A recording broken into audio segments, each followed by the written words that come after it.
Hello, my name is Cheryl Meyer, otherwise known as Cheryl M. Health Muse, and I am a health coach.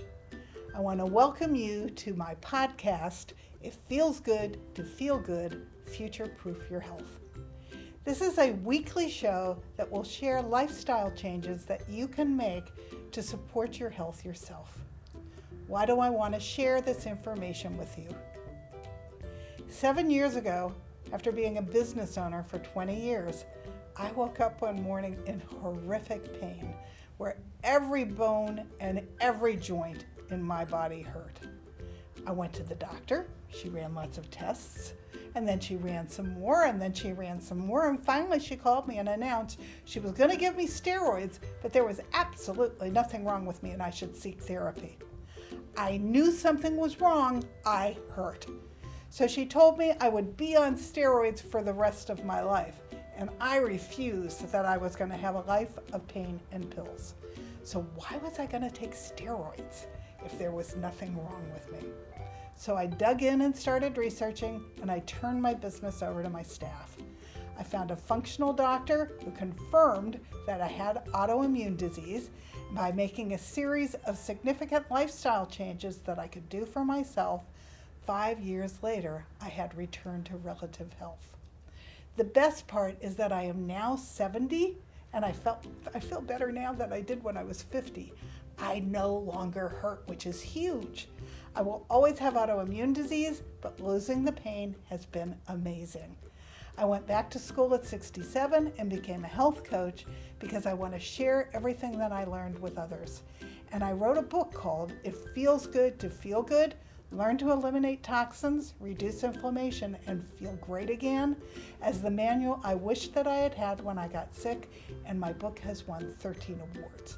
So whether you want to future-proof your health and grow old with dignity and grace without dementia and chronic pain and disease, which you don't need to get, or whether or not you already have a chronic condition like autoimmune disease or cancer or heart disease, and you want to learn about what things you can do to improve your long-term health, or whether you want to improve the health of your families and raise healthy children, because 53% of our children have a chronic condition, I look forward to sharing all this information with you. I will tell you, it truly does feel good to feel good, so let's get started. I look forward to having you join me here every week, and I want to give you hope that if you have chronic pain or chronic disease, you can make changes that will improve your health. And if you don't want to go there, you're going to be fine if you listen to the show and put these things into work. I want to give you information so that you can grow old and have a better tomorrow. So thank you for joining me. Let's get started.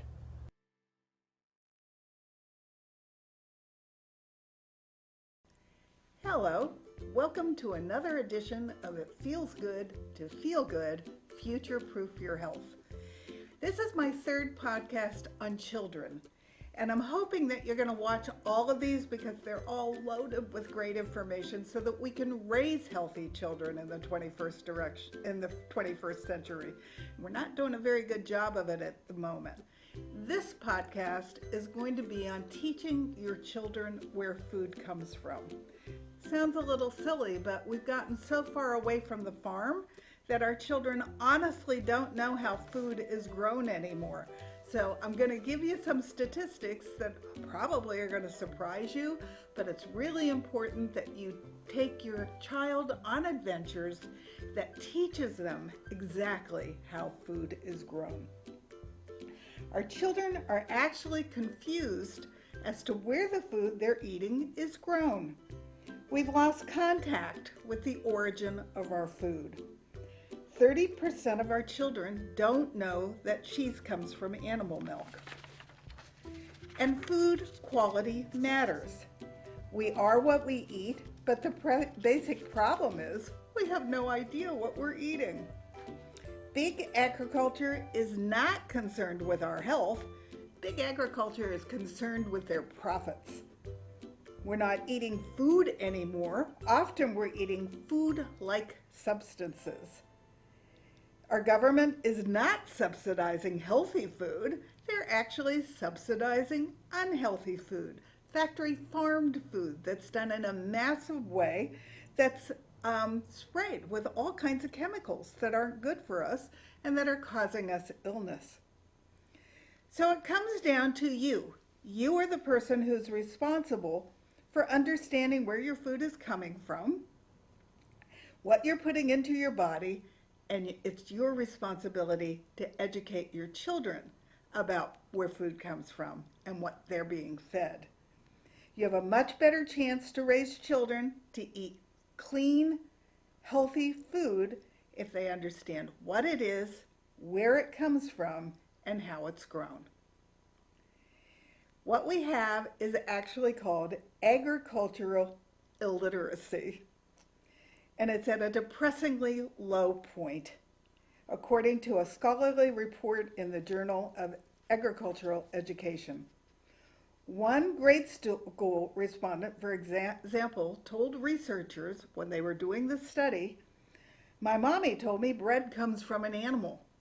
I don't know what animal that is, but I know it comes from an animal." In a front page story in the Washington Post, it was reported that a high percentage of Americans do not have the most rudimentary understanding about where food comes from. Today, many Americans only experience food as an industrial product that doesn't look very much like the original animal or plant. About 2 years ago, I came across a different article in the Washington Post that stated 7% of our population actually thinks that chocolate milk comes from chocolate cows. It made me stop and think. At first, I thought it was totally ridiculous. And then I realized that 7% of our population is actually 16.4 million people. More people than live in the entire state of Pennsylvania. That's a heck of a lot of people who don't understand that chocolate milk does not come from chocolate cows. All milk that comes out of cows is white. I realize we have a problem. The Innovation Center for U.S. Dairy released the results of this online survey because they felt that it showed that Americans have no idea where their food is being grown and raised. Said the Washington Post, for decades, observers in agriculture, nutrition, and education have griped that many Americans are basically agriculturally illiterate. They don't know where food is grown, how it gets to stores, or even in the case of chocolate milk, what's in it. The most attention-getting stat was that 48% of the people surveyed had no clue how chocolate milk was made in the first place. So we have 7% who believe it comes from chocolate cows, but we have another 41% who didn't think that, but they have no idea where chocolate milk comes from. Cecily Upton, the Food Corp co-founder, says right now, we're being conditioned to think that if you need food, you go to the store. Nothing in our educational framework teaches kids where food comes from before that point. It wasn't that kids didn't know, apparently, it's that they couldn't explain it in academic terms. All informants recalled the names of common foods in raw form. Most knew that foods were grown on farms or in gardens, the researchers concluded. They just had no ability to articulate an understanding of post-production activities for the agricultural crop of origin of common foods. A portion of the American public is not educated about the origin of our food. Washington Post writer Caitlin Dewey pointed to a USDA study that showed nearly 1 in 5 adults are unaware that hamburgers come from beef.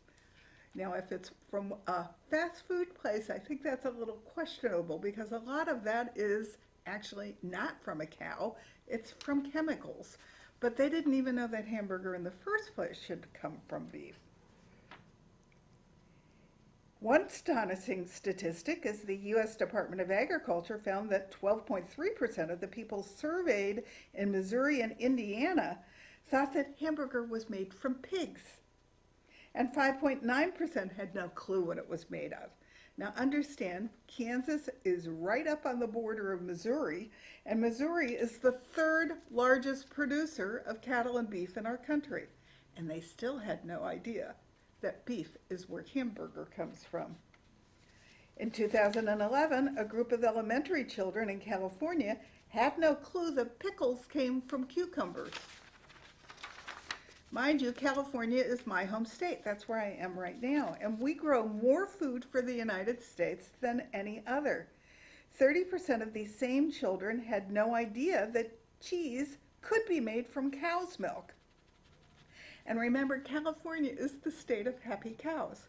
Now, I will admit I'm in Los Angeles, so there's no longer very much farmland close to me. Most of the food that's grown here is grown up through the center of the state. So we've still gotten too far away from where the food is grown for us to relate to it and how it gets to our market and then to ourselves. Some other misconceptions. Orange juice is the nation's most popular fruit. They don't know that it is from a fruit, but it isn't fruit because it's in its juice form. And French fries and potato chips are the nation's most popular vegetables. I want you all to be feeding your kids all the colors of the rainbow and not just potatoes. So this is an issue. And all these children had no idea that much of the food that they were eating was actually processed, that it didn't come out in that exact form when it was harvested in the first place. 70% of what we're eating today is processed in our diet. 10% is from fast food. The average American consumes 130 pounds of sugar, and sugar wreaks havoc on every single organ in our bodies, and even worse in our children's bodies. More than a third of the people in the United States are now obese, and 20% of our children are obese. In the early 2000s, 60% of all middle schools and high schools were drinking and buying soft drinks from vending machines right in the schools. You don't want to be allowing your children to be drinking soft drinks. It's gut rot. It has no food value at all, and whether it's the sugar kind of pop or it's the fake sugar kind of pop, you know, the pink packet, the blue packet, and the yellow packet, they're all making us obese, and they're all making our bodies fatter by the day. The yellow packet type is killing all our good gut bacteria, and the pink and the blue packets, if they're in that soda, they're causing obesity, and they're neurotoxins. So they're causing your children learning disabilities. So stop all of that already. Your children don't need any of that stuff. Children also had no idea that onions and lettuce were actually plants. And 4 in 10 had no idea that hamburgers came from cows. Another study published in the Journal of Agricultural Education showed that 72% of children living here in urban California didn't know that cheese could be made from animal milk.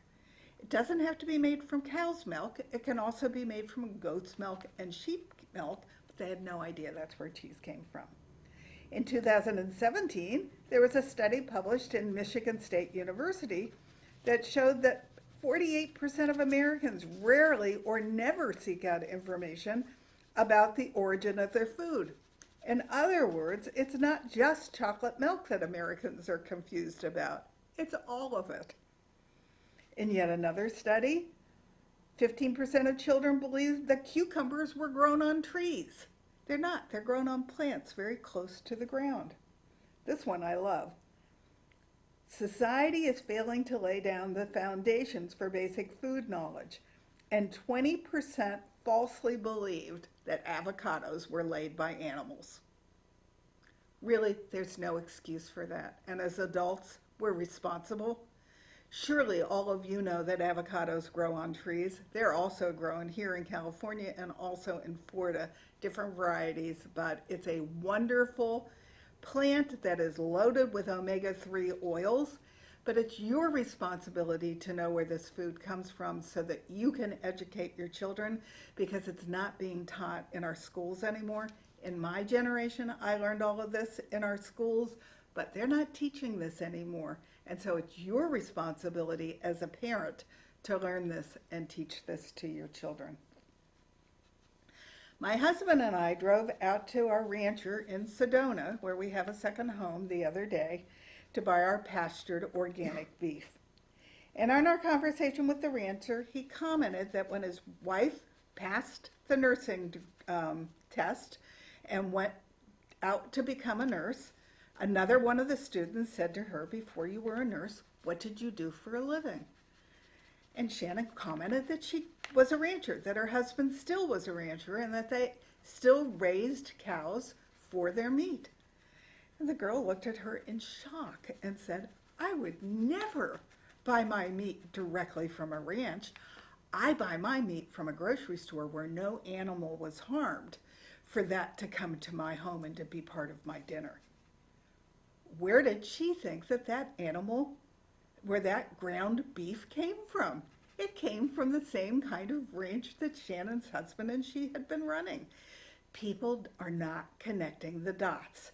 So I want you to become proactive and learn all of this if you don't know it now, so that you can teach it to your children.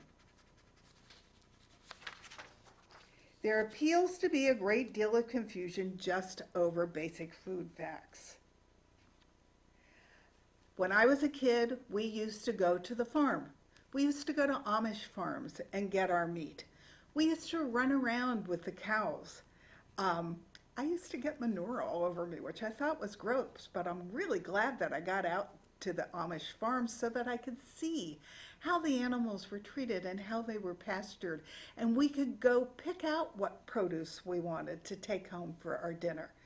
We used to go to New Jersey to a strawberry farm, and we would get down on our hands and knees and we would pick all those strawberries so that we would get good organic strawberries at home. And then I would help my mother stem them all. We would wash them all and we would freeze them as whole berries, and we would eat those strawberries all winter long. My parents had a great big freezer that opened from the top, and that's where all of our extra food went so that we would have it for the winter. I certainly wasn't working on a farm because my father was an engineer, but I became very aware of where food came from and how animals were raised, and I was a very lucky little girl because my mother cooked. And I say that because I want to encourage you to also cook for your family. It's the only way that you can control what your children are putting into their bodies and what you and your families are putting in your own bodies. But we're not cooking, and so we're not controlling what we're feeding our body and our children. And this is becoming a huge issue. In the last 2 podcasts, I discussed the fact that 53% of our children have some kind of a chronic illness. That would not be true if you were feeding your children real food from a farm, could be from a farmer's market, could be from the grocery store that came in from the farm, but that's organic, so that it doesn't have an unhealthy dose of pesticides and herbicides on it that's going to poison your child and make them sick. And by eating all the colors of the rainbow, you are giving and feeding your children phytonutrients that will keep their bodies strong and healthy. I also just read not only are 53% of our children ill, but 60% of Americans have some kind of a chronic illness. So we're not feeding it to our children because we're not valuing it and feeding it to ourselves. So this is important. So I want you to listen up. It is not that hard to cook. We go to the farmer's market every Saturday. I'm lucky I'm in California, so I can get fresh produce all year round. But whether you're buying organic produce at a grocery store or whether you're buying organic frozen vegetables, I want you to be buying different vegetables of all the colors, and then I want you to prepare them ahead of time so that you open up your refrigerator and they're there and they're easy for you to use and easy for you to cook with. We eat meat that eats his own natural diet. What does that mean? It's called species-specific diet. It means if it's a cow, he eats grass. He does not eat GMO grain as part of his natural diet. As part of his natural diet, he has two stomachs. He is built to eat grass. So you want to buy beef that eats grass, and you want to buy beef that is finished off with grass and not finished off with genetically modified grains, because they are loaded with Bt toxin and glyphosate, which is Roundup, okay? So that's the kind of beef we eat. We eat lamb, and he only likes to eat grass, so he's easy. So if you buy lamb, probably he ate his own species-specific diet. We eat heirloom pork that is also pastured because he's eating a more natural diet. We eat bison that is eating grass. I think some of the bison now is also being fed GMO feed. You don't want that. You want the bison that's eating his natural diet, which is grass. And chickens, you don't want cage-free chickens. They actually saw off the peaks of their little beaks so that they don't peck on each other. And they're so close to each other when they're cage-free.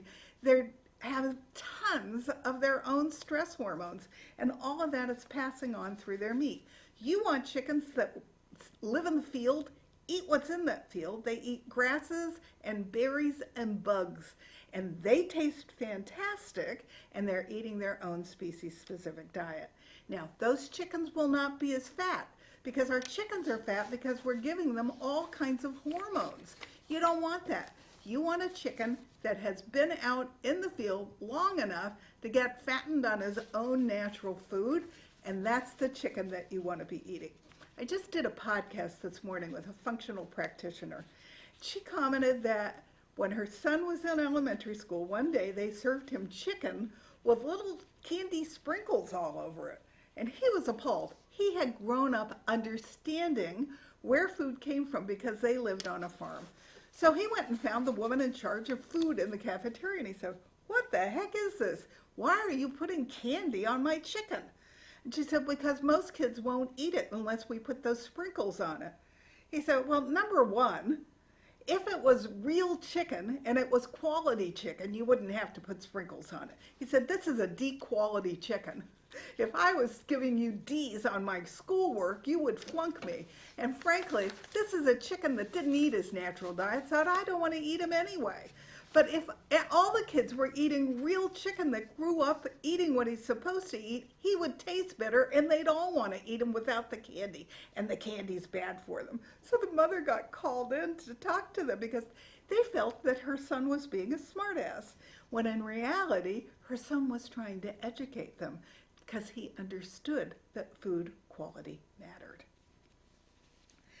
So much of our food that's entering the marketplace is actually being modified, over-processed, and lowered in quality, and it's happening faster than you can bring a fork to your mouth. Unfortunately, none of this is making our food, more nutritious. It's making our food less nutritious. And what you want, the reason I want you to start thinking about eating for health, because if you start eating for health, then you will start eating food that has quality. I will grant you, it costs a little bit more to eat quality food, but in the long run, it will save you a ton of money because your entire family will stay healthier, because you're giving them all the great nutrition that they need to build strong bodies. And so they won't be getting sick as often as the other children eating all that processed and fake ingredients. Now, my rule for processed foods, if you've been watching my podcast, you know this. If you can't pronounce that ingredient or you don't know what it is, you don't eat it. I'm doing a sugar detox right now. One of my students called me right before we came in here to do this podcast. Sorry, I have a tickle in my throat. She was really excited because she bought something that was low in sugar, but that had citric acid in it. And I said, stop a minute. What is citric acid? She said, I don't know. It's in there. It's something that I'm eating when I eat this product. It's, citric acid is a mold. Oh my God, her whole mouth fell open. She had no idea. If you don't know what it is, you don't put it in your mouth. And I want you to learn to read labels, and I want your children to learn to read labels. And if you don't know what something is, like citric acid, I want you to look it up, because I want you to educate yourself to what you're feeding your body, and is it good for your body to be eating that or not. There's a lot of things that they'll tell you are okay for you, but in reality they're not. But if you're cooking your own food and you're buying it as close to the farm as possible, you're eliminating the risk of all those things that are not that good for your body. My absolute favorite is natural flavorings. Natural flavorings is probably MSG, although they don't tell you that. We all pretty much know that MSG that is added to food is not good for us, but they now hide it under 39 different names so that we don't know that that's what we're putting into our bodies when we eat their food. And never forget, big food is not out for your health, they're out for their profits. Big agriculture is not out there for your health, they're out there for their profits. So you need to be the person who owns it and takes responsibility for it. None of what they're doing is making our food more nutritious, and all those chemicals are actually addicting us and causing us harm. So big agriculture is not concerned about our health. Knowing what your animals that you eat is important, because what they eat is what you eat. So if they're eating GMO feed, remember GMO means one of two things. It either has Bt toxin grown right in it, so that when a bug bites it, it blows up his little belly, and then it goes and it blows up all the good gut bacteria in your belly, so it's not good for you. And they thought it was going to discharge right from your body, and in the end, it's the gift that keeps on giving, because it's replicating in our guts. Or it has glyphosate in it, which they proved 2 years ago is Roundup, and it is a carcinogen. And Monsanto had known that for 25 years. Unfortunately for Bayer, Bayer bought Monsanto, so they're the ones who are settling all the billions of dollars of lawsuits now that are coming against them. But don't feel sorry for Bayer, because Bayer is a pharmaceutical company, and they thought they were setting up the perfect storm. Their chemicals on agriculture would make us sick, and then they would give us the pill that made us well. So they're having to pay for that bad decision. And the guy who ran the company when that bad decision was made is gone. So know that if you're eating animals other than organic or pastured meats, you are not getting high quality protein or high quality meat. There's a direct correlation between what we spend on food and how much it costs, and it's related to how much more we spend on health care.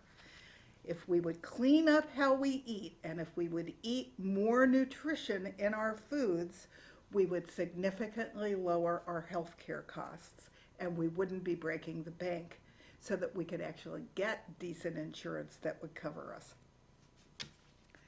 No wonder half of our children are suffering from, more than half are suffering from chronic disease, and as adults we're in the same position. In many cases, we're not even eating food. We're eating food-like substances. We're eating manufactured synthetic ingredients that have little, if any, nutritional value. And your body wants to be healthy. So what it does is it starts holding on to every little bit of nutrition that it's getting from what you're feeding it, which means you're probably not losing weight even though you're hungry half the time, because your body doesn't want to give up any morsel of that nutrition that you found in that food. It wants to hold on to it. I had read, and I have said this before on my podcast, that if you're heavy, you probably are starving.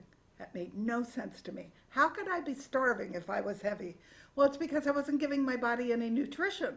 So my body was screaming at me to please feed it real nutrients so that it could start to lose the weight.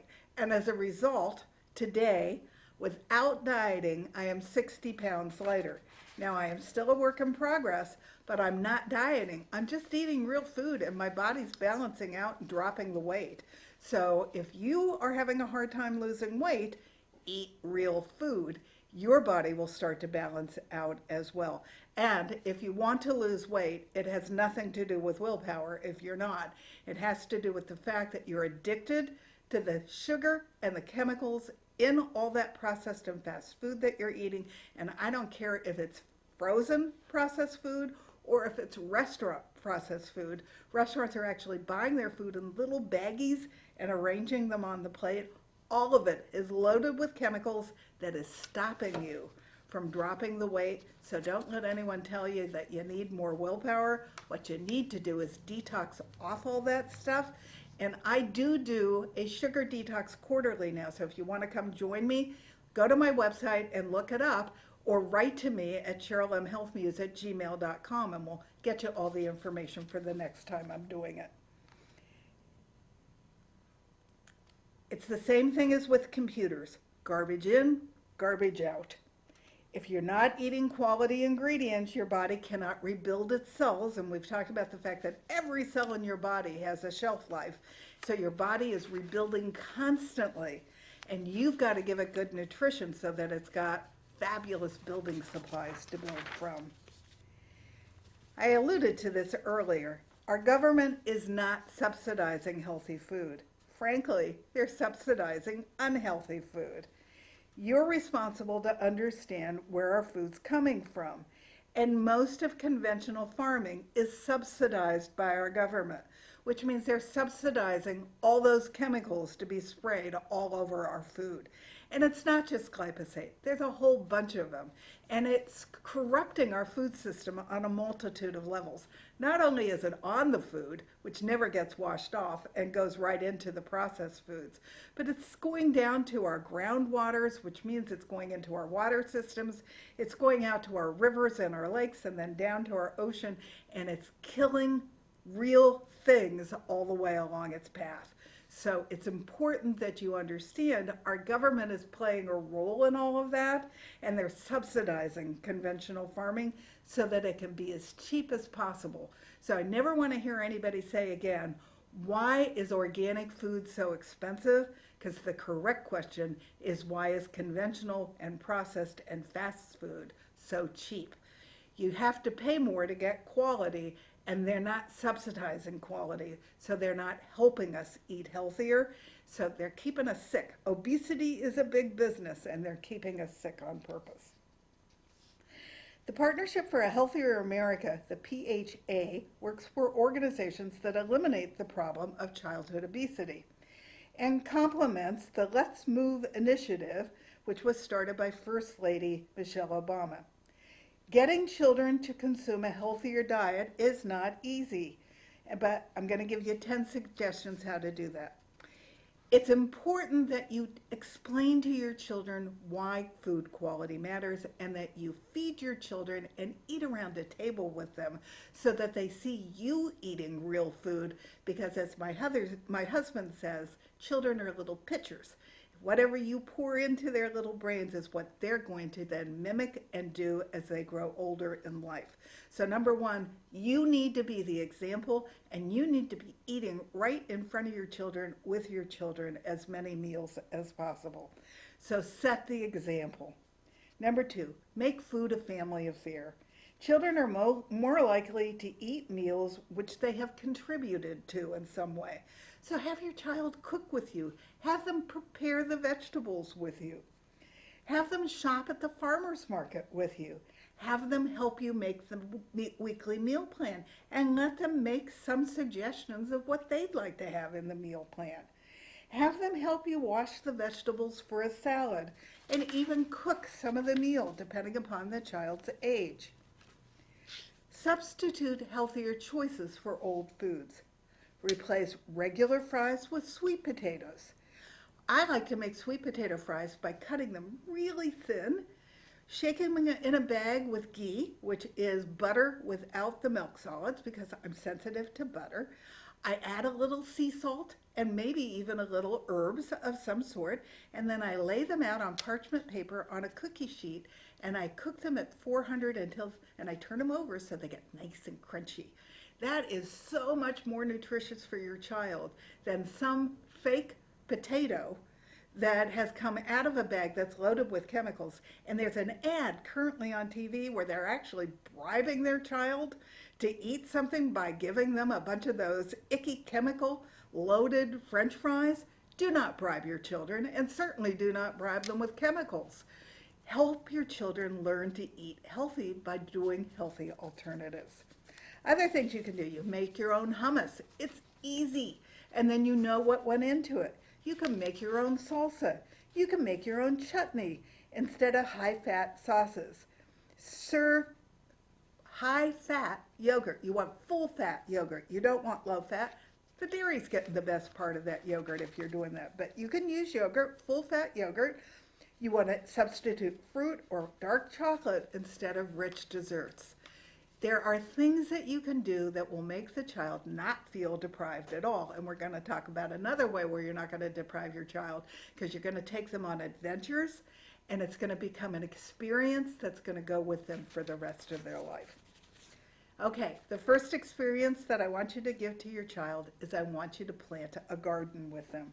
Homegrown vegetables always taste better, and the accomplishment that your child will feel after growing vegetables like radishes and carrots and peas and greens, and even different tomatoes. Many plants can be grown in containers right on your patio. So if space is limited, that's no reason not to grow your own vegetables. You can till and plant a small plot in your backyard. You can buy a tower and garden right on your patio or even in your living room. We're going to talk about one that you can do it right in your living room.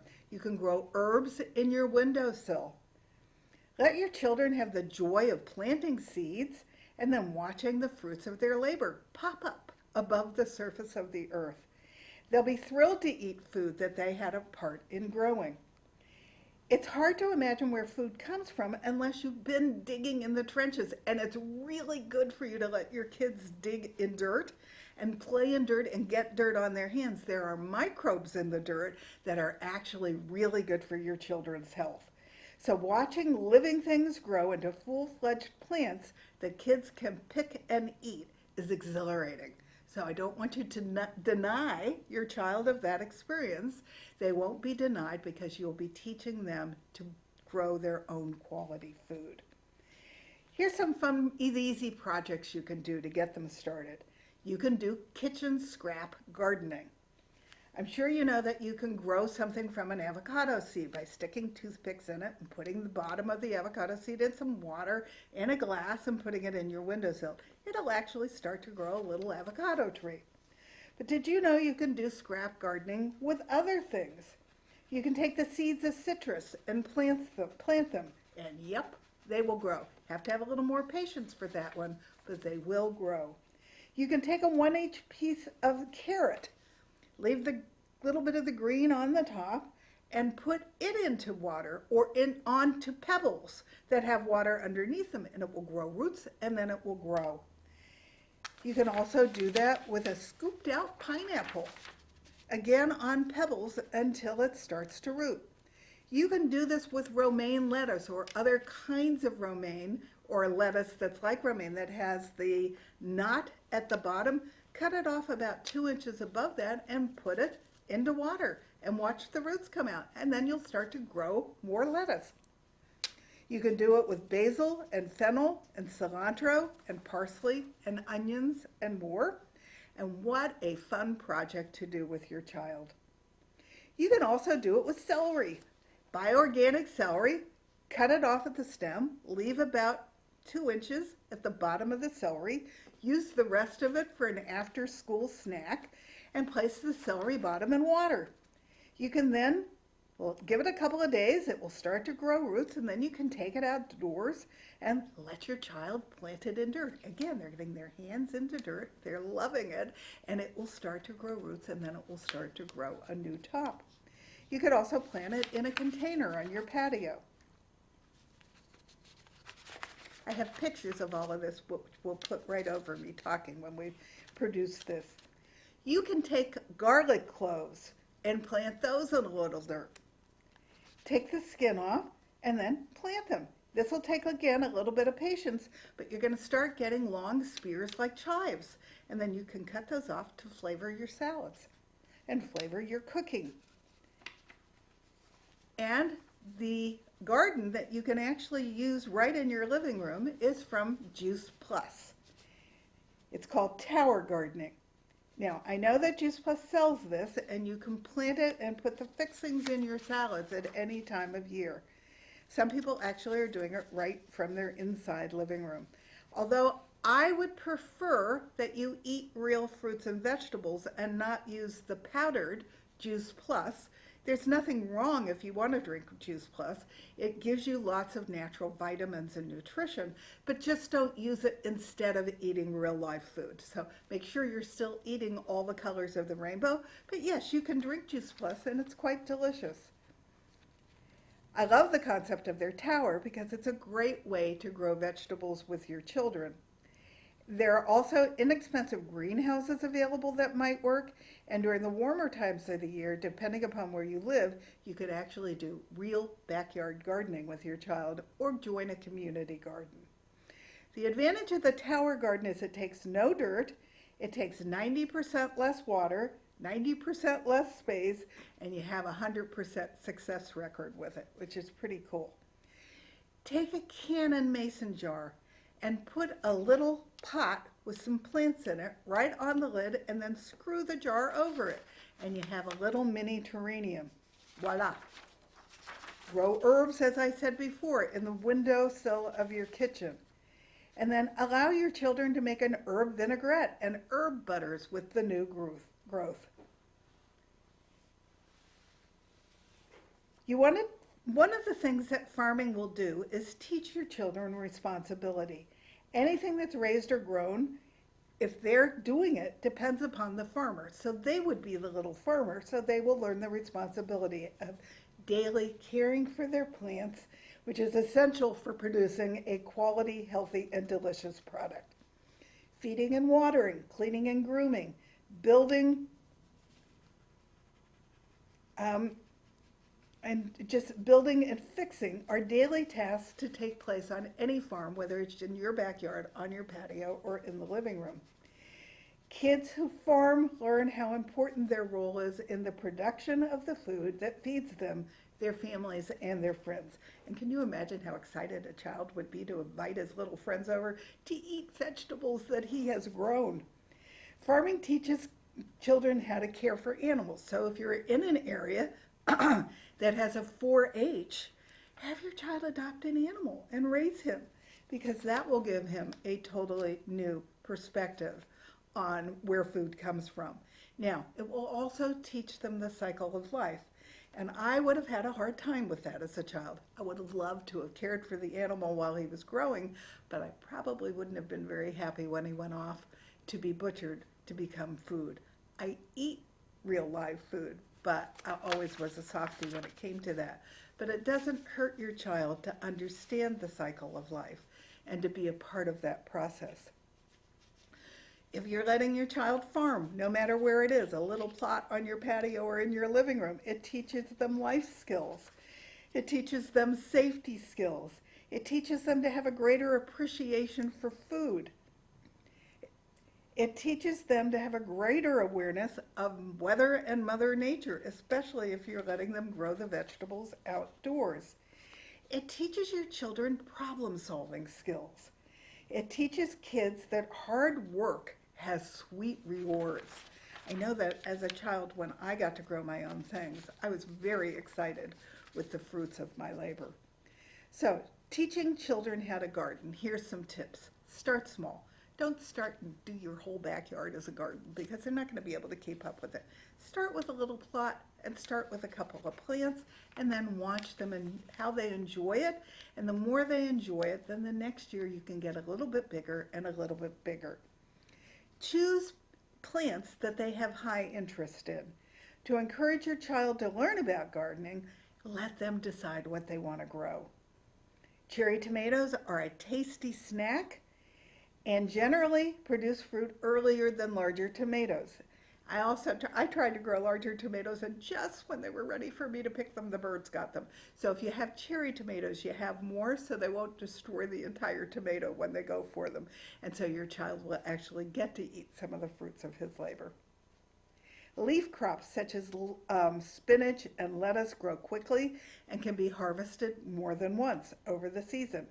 Radishes, peas, and carrots can be planted in the spring for an early harvest. How about growing a giant pumpkin for carving when you get to the fall, or gorgeous sugar pumpkins for pies? If your child has a yen for flowers, then consider quick blooming annuals, such as snapdragons, marigolds, or petunias. Buy your child the right tools. Every gardener needs some high quality tools so that they can get high quality produce. Children are no exceptions, and they do need to have little gardening gloves. Give your budding green thumb a child-sized shovel and hoe, along with a durable pair of gardening gloves. Cultivate good habits. Teach your child to store the tools away after use and set aside 15 to 20 minutes once or twice a week to tend to the garden. Show your child how to pull weeds. He's responsible for it, so build the responsibility. And have him water the garden. These experiences offer bite-sized lessons in responsibility and organization. And then let him eat the fruits of his labor. Children will get a first-hand experience of the food cycle when the plants that they grew appear on the dinner table. Nothing is better than a tasty meal that you've grown for yourself. So it's never too late to teach your children about where their food comes from.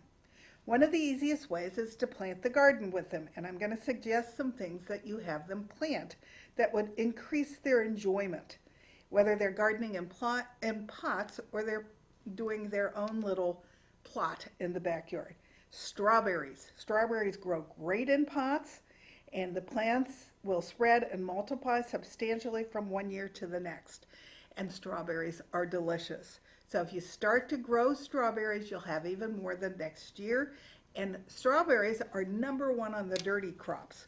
So if you're growing your own strawberries, and if you're not spraying them with herbicides and pesticides, which I don't want you to do, then you're going to be getting beautiful, gorgeous strawberries that are chemical free for your family to eat. Blueberries also typically grow on bushes that over time become taller that any member of the family and will bear many, many helpings of the sweet blueberries. Blueberries are unbelievably good for you, so have your children grow some blueberries because they're yummy and they'll go nice with the strawberries. You could actually have your child grow a watermelon. It won't be a big watermelon that you buy like at the grocery store, but it'll be a little melon-sized watermelon, and it's just as delicious. You can have them grow cherry tomatoes or regular tomatoes. They can grow their own green beans called bush beans. They could grow cucumbers or zucchini, although I'll warn you, if they grow zucchini, they grow gargantuous, and you'll soon have more from your plot labor than you would ever imagine. You're going to be giving zucchinis to everyone and their uncle. I love to carve out the zucchini, chop up the meat, add tomato sauce or ricotta cheese or hamburger meat to it, and then stuff it back into the zucchini and bake it with some, I use vegan cheese, but you could use regular cheese. Make it French cheese so that it doesn't have chemicals. But that's a great meal, and again, it comes from the fruit of their labors. Broccoli is not a difficult crop to grow. Snap peas are not difficult to grow. You could actually grow sweet corn, but I will warn you, you're only going to get one stalk per plant because that's all the corn produces. So it's going to be a lot of work for one child to get to eat his own corn on the cob. The whole family's not going to get it unless you grow several stalks at the same time. And you could grow pumpkins, as I mentioned earlier. Okay, How are you going to get your child to eat unusual things and different things now that they're learning where the food comes from? You've taken them to the farm, you've taken them to the farmer's market, you've talked to the farmers, you understand how they're growing their food. Now you want to get your child encouraged to eat new things that are plant-based because you want them to eat all the colors of the rainbow. So some suggestions. Have them try the polite bite rule. When you're all sitting as a family around the dinner table, if you're serving a vegetable they haven't eaten before, just try to get them to eat one polite bite. Because they're going to discover as they grow older that they love these vegetables, and if they've been nibbling at them all the way along, even if there's been hesitancy, they're going to learn to grow up to love them. Consider serving one seasonal meal every week. You can actually go on Google and you can look for images of what's in season right now in the month of April. And there's little graphics that have all the fruits and vegetables that are in season right now. And that's what you would choose to make this meal from. The beauty of buying in season is that it was picked recently. It is loaded with phytonutrients and nutrition, and it's going to be less expensive because it's going to be more abundant. So you want to be serving one seasonal meal a month. Then you want to set a standard where your child understands go foods, which are the healthy options, slow foods, which they can eat on occasion, but not every day. They're not everyday treats, and whoa foods, where you say, wait, my child really shouldn't be eating this. They are the least nutritious and should only be eaten on very rare occasion. How else do we teach our children where food comes from? You have a much better chance to raise healthy children to eat clean and healthy food if they understand it. We've already talked about how important it is to go to the farmer's market. It's something that my husband and I thoroughly enjoy doing every Saturday morning, and we've gotten to know our farmers, so it's become social that we get to go as well. And our farmer's market actually has a fish lady with the best fish known to man. So we go visit her. There's somebody there who makes organic sourdough bread. We go visit him. I pick up fresh cut flowers directly from the farm. Here in California, a lot of the farms are grown in Oxnard, so I have somebody actually who comes down from Oxnard with all of his beautiful flowers, and they last a whole week until I go back to the farmer's market to buy my next batch. You can take them out to go visit the farm. Which is great because then they can see how the things are being grown. That's what I got to do as a child, and that gave me a great understanding of where my food was coming from. And I was excited to get out there. I could run wild in the fields with the farm kids. We just had a really good time. Kids will get an understanding that real food does not just appear at the grocery store for us to buy and consume, like the packaged meat that she didn't kill any animals for. They'll understand that that's not true. They'll understand that it came from the farm because they saw it. So it's registered how it's grown, whether you take them with you when you go to the grocery store or not. There's a couple of resources for finding local food, and we'll put them on a graphic right over where I'm talking. One is farmersmarket.com, which will help you find every farmer's market in your area, and I strongly recommend you go to more than one because they have different goodies that are usually all very healthy. We usually just go to one here because we really love the farmer's market that we have. It's quite large and it carries everything. But when we're in Sedona, we go to two. One has a couple there that makes me homemade V8 juice without any of the chemicals, and I dearly love it. Plus they have other vegetables and they have organic bread there of all varieties. And then that's where we found our rancher, and he has autoimmune disease like I do. So that's why he figured out to buy the organic hops that's the byproduct from the organic beer up in Flagstaff so that he can eat his cows, and his cows are super healthy because they're eating something that is natural to their diet, and they're growing up with a tremendous amount of love and care. And he says he talks to them all the time and tells them that in the end they are going to become food for him, but he said they live a really good life until they get to that point, unlike conventional cows who are treated horrifically on their way to get slaughtered. Then there's another place called Local Harvest, which is a resource that you can find all kinds of things from farmers markets to CSAs, which means they pick it, they put it on the truck, they bring it into one central point.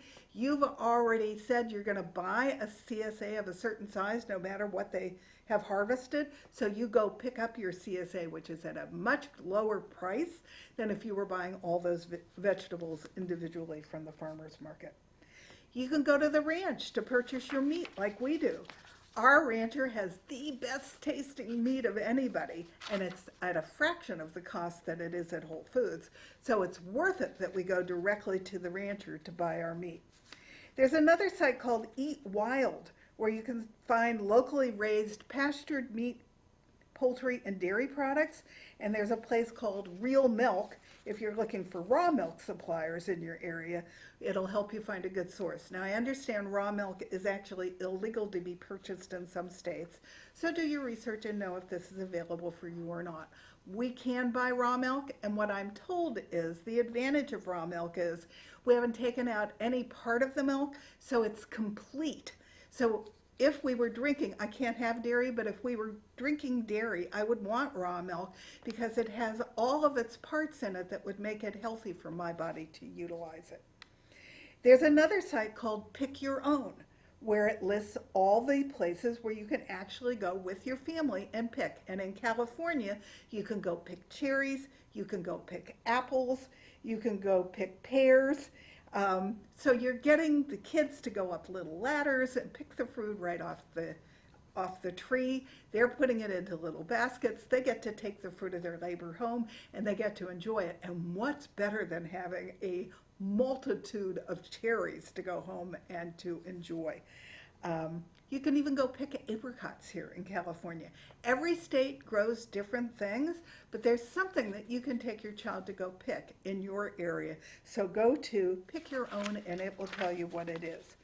There's another thing that you can Google, You Pick Farms, where several states have birthday parties at the farm, or pick your own produce, or educational school tours, not to mention special harvest festivals, and many of them actually even have farm-to-table dinners. So that's an excursion, that's an experience.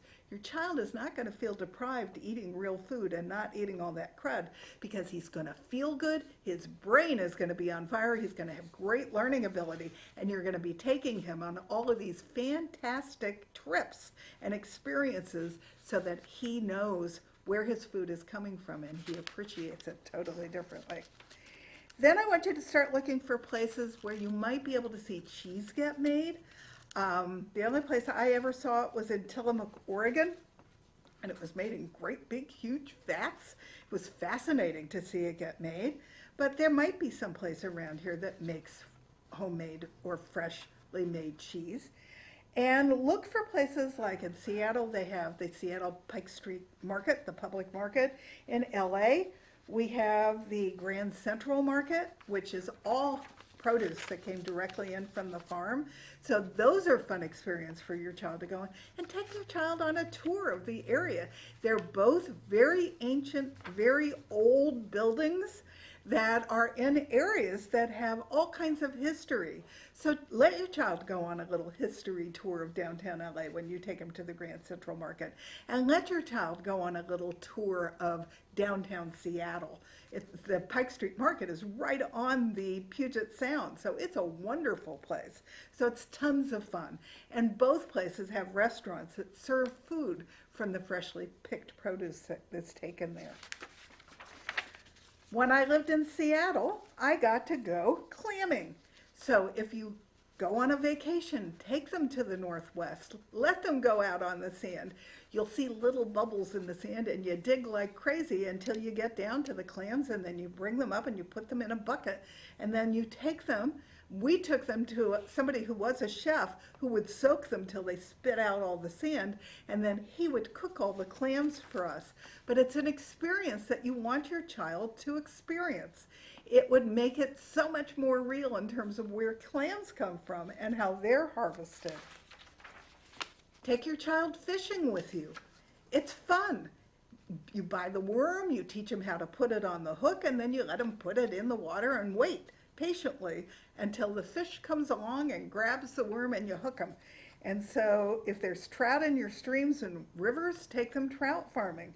If you live close to an ocean, take them out on a boat and take them saltwater fishing. If you live in New England, you can take a licensed boat out and catch a lobster. In Louisiana, you can do crawdads. You can also do catch and cook programs in Louisiana with big game fish.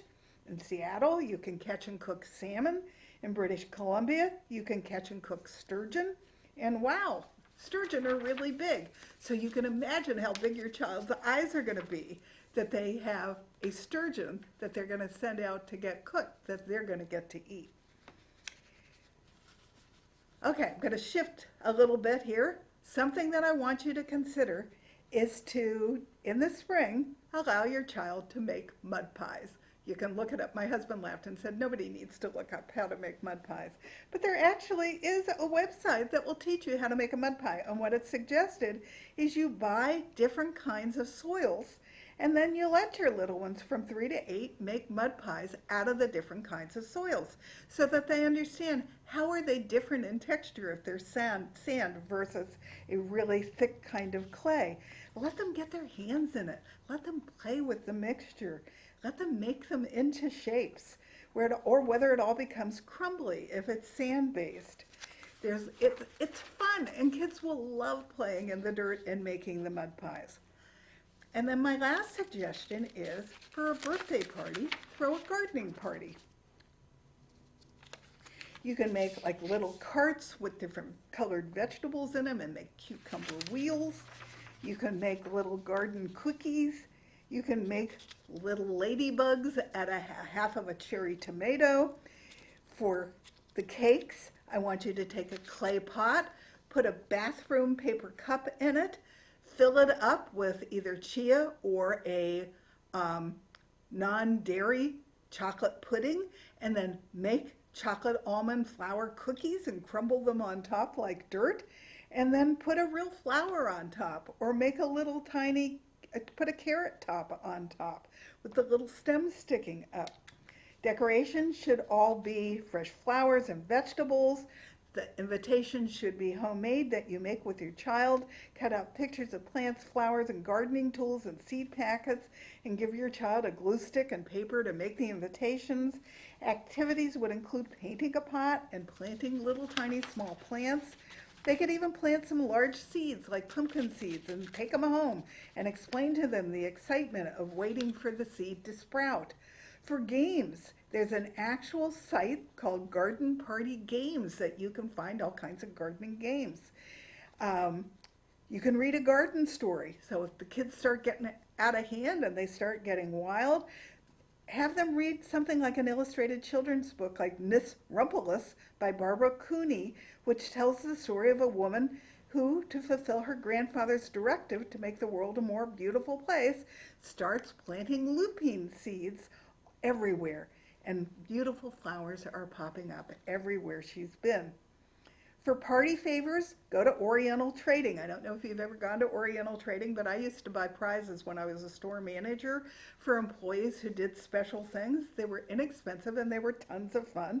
Well, at Oriental Trading, when I looked, as under Oriental Trading Garden Party, they had flower stickers, they had little bags with seed packets, they had little gardening gloves, they had little wheelbarrows, they had little red wagons, they had little watering cans, and since it's a party, make sure you have, and this is not an everyday treat, you can do organic little gummy worms. Let your child know they're not everyday treats, but it's fun. And even on your chocolate crumbled cookies on top of the chocolate pudding, put a gummy word on it. Kids love that stuff. And then my last thing to share with you are my rules to teach children how to eat. When you are reading labels, let your child learn to read labels. Even if they can't read yet, I understand little children love to take their finger along the label and act like they're reading the label even when they're not, because as they grow up, they will start reading the label. If you can't pronounce it, then it goes back on the shelf, and teach them that's what you're doing. Only eat foods that will eventually rot. This is a biggie. You can actually keep a fast food hamburger for years on your kitchen counter and it's same shape and same form as when you first purchased it. It doesn't rot. Yuck. You don't want to be putting that into your stomach or into your child's stomach. Processed foods have preservatives, dangerous trans fats, tons of sodium and sugar. So teach your child as he can begin to read to avoid those ingredients. Only eat meat that has eaten his natural diet. Teach your child what that means. Try to only eat organic. If you need suggestions on how to save money on organic food, I actually have a chapter in my second book available on Amazon, 30 Ways to Save on Healthy Food. And take a look at your budget. Are you buying things that are not giving you as big a bang for your buck as serving your family healthy food?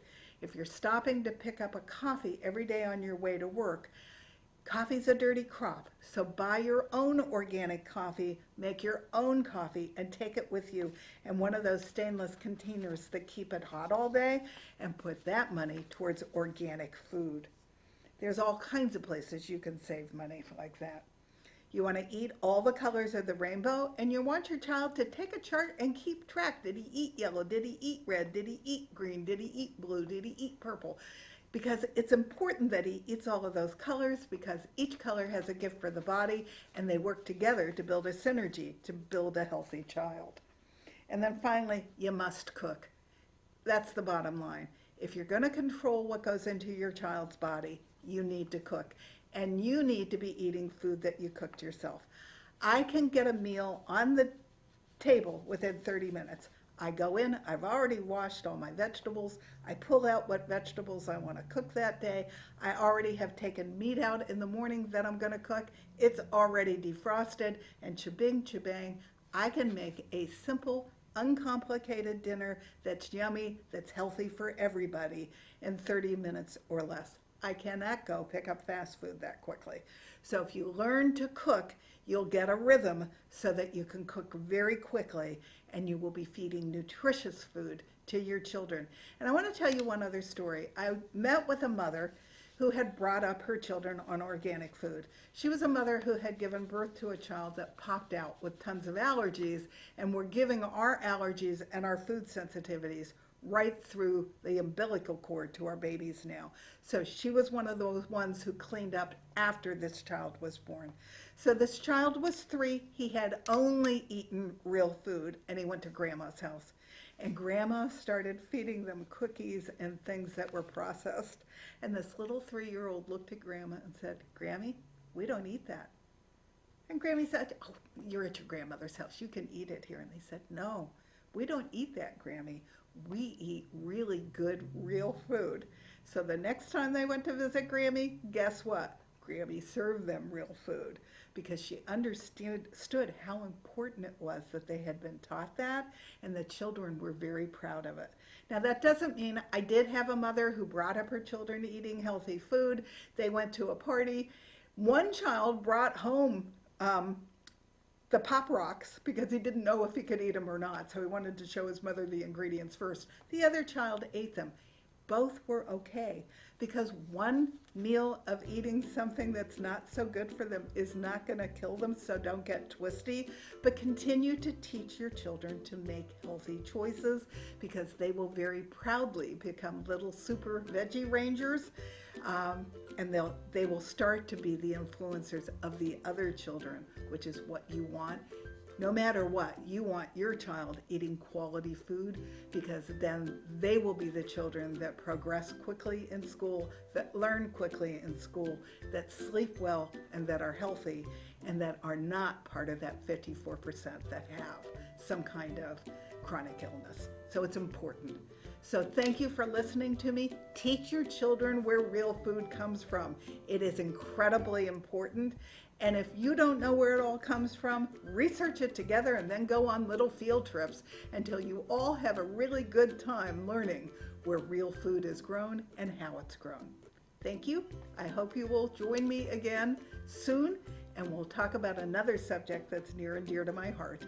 So thank you for joining me today. See you next time.